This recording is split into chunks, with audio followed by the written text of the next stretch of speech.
In this section, I will evaluate how healthy was Vietnam's economy before the pandemic.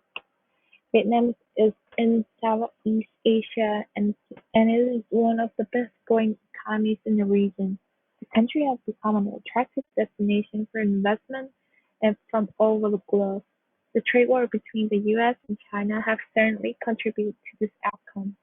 Since the US has stopped cooperating with China in a number of industries,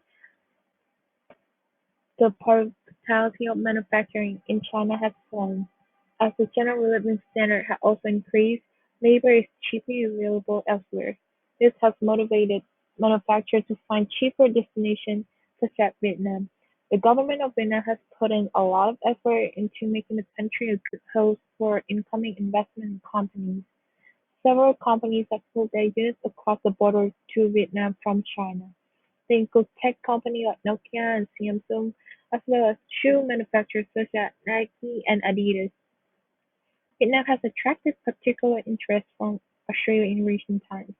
Both domestic and international retailers are eyeing rapid expansion in the country as more and more people gain in the purchasing power to consume goods and services. It may mean that one day, instead of the hustle and bustle of small shops and scooters, Vietnam will be characterized by large malls and cars. But for now, Vietnam is growing at its own pace and in its own way. Importantly, the economic growth was very inclusive. According to the World Economic Forum's Inclusive Development Index, Vietnam is a part of a group of economies that have done particularly well at making their growth process more inclusive and sustainable. Their employment rate is within 10%, notes the World Bank, and the women less talented are less likely than those led by men to be poor, although inequality remains. One important downside, however, is the government approach to human rights and privacy. Press freedom is one of the worst in the world.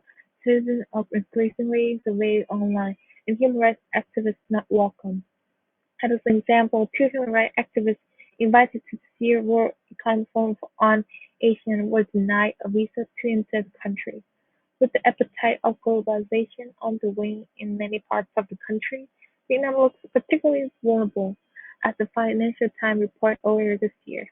Its exports are worth 99.2% of its GDP, and as shown previously, much of its success is based on foreign investment and trade. As an emerging market, it may also fall out of favor as a place to invest in because of the strength of dollars.